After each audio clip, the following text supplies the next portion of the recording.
You ever catch yourself saying like, why do I have to be the one who is always fixing things? Or maybe you have got this habit of preparing for the worst case scenarios before you even allow the best case scenarios to even have a chance. And you're not alone. You're not alone in this, because let us be honest, sometimes being in control is just another word for fear.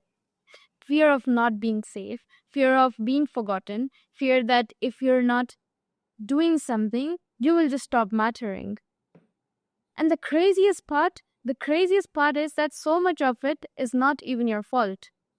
Because at some point of your life, you were taught that love had to be earned, that safety came from doing, that if you let go of things, they will just fall apart. So today, I want to talk about how to let go of control without losing yourself. And not in some fluffy way, right? In a real practical way. So by the end of this video, I want you to walk away with 5 deep shifts, not just tips, that will help you feel safer, calmer, and actually more powerful. And doing this all while letting go. So let's dive right into it. Number 1, recognize that control is a trauma response and not your personality trait. Now be honest. Have you ever felt like your mind is always on? Like even in the calmer moments, you're just scanning for something to fix. And that is not ambition. That is hypervigilance. So I remember there was a time during our launch week, and we had products coming in, everything was going here and there, and I was trying to control every little thing, the designs, the copy, the edits, the schedule, the captions, the post, and even the way that our feed is going to look. Every tiny detail had to pass through me, because deep down I thought that if I did not control it, something would go wrong. And of course it did. Of course. We were behind the schedule and the deadlines were not met. I was exhausted. And that day I finally paused and asked myself, why the hell am I doing this alone? And it hit me. I was not leading at all. I was just surviving, trying to stay needed, trying to stay safe. And in that moment, I did something which was so uncomfortable to me, which was that I let go. I trusted, I delegated the work, and to my surprise, things got better, smoother. Turns out that control was never the key. Trust was. And the first step out of it was noticing that was with compassion, not with judgment. In this book called The Body Keeps the Score by Bessel van der Kolk, he said that the greatest sources of our suffering are the lies that we tell to ourselves. And I realized that my lie was that if I'm not in control, then I'm not safe. So it's time that you notice yours. Now, number 2, build a nervous system that can handle not knowing.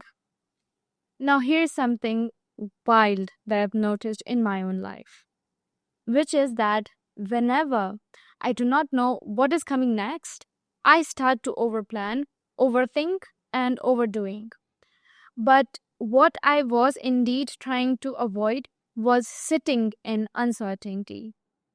And what no one tells you is that letting go is not a mindset, it is a nervous system skill. When your body does not feel safe, your brain never lets you rest, even if logically you know everything is okay.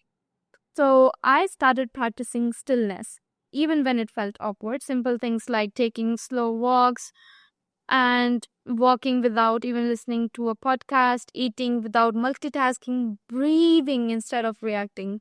And slowly my body began to trust this stillness again, because Your body knows this. It was just that it forgot amidst all this chaos, right? So if you want to let go of control, you need to teach your body that peace is safe, right? Now, number 3, learn to trust the feminine energy that is within you. Now, let's talk about something deeper, right? Masculine and feminine energy. And this is not about gender, this is about polarity. Masculine energy is about direction, structure, action. Feminine energy is about flow, intuition, and surrender. Now, for most of us, if you have been in the survival mode, you overdevelop the masculine traits, which I kind of did. So you lead with doing, solving, pushing. But if you want to move with control to trust, you have to balance that. You have to stop seeing surrender as weakness. The Kabbalion talks about the law of gender, that both feminine and masculine principle exist in everything. Everyone has those, right? And the mastery comes from balancing them.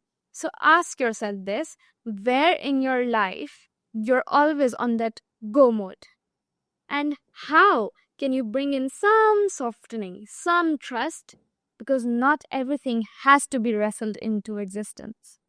Some things can just bloom only when you stop gripping them tightly and hard, right? Now, number 4, redefine what strength actually looks like.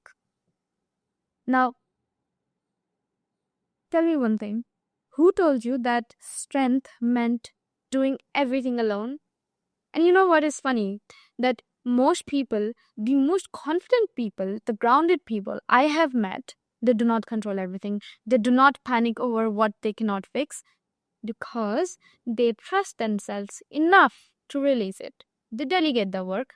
So for me, letting go started with asking, what am I clinging on to? Because I am afraid that who will I be without it? Because sometimes subconsciously we hold on to pain, to chaos, to control, not because it is good, but because it is what feels familiar to us. However, the real strength is knowing that what to hold on to and what to surrender. And number 5, surrender does not mean apathy, it means alignment. Let's get one thing straight to the point, that letting go of control is not about not caring. However, it is indeed about not clinging. You're still going to show up, you're still going to move forward. However, now, this time you're going to move from a place of alignment and not anxiety. When you stop trying to micromanage life, the life now actually has the space to surprise you. And I have seen this happen many times in my own journey. The moment I stopped obsessing over how something is going to work out, when it is going to work out, how this and that, blah, blah, blah, things just started flowing in the ways that I could not even have planned. Because when you are in alignment, you attract what is meant for you. But when you are in a control mode, constantly clock it. So now, if any part of this video made you feel seen, and if you have been carrying too much for too long, and if you're tired, always being the one who handles everything, this is your sign to soften, to just soften, not to collapse, but just soften. Let go of that control and come back home to yourself. You do not lose yourself when you surrender. You find what is beneath all this noise. And let me know in the comments which part of this resonated with you and where are you at right now, right? And I would love to hear your experience with this. With that, I will see you in the next video.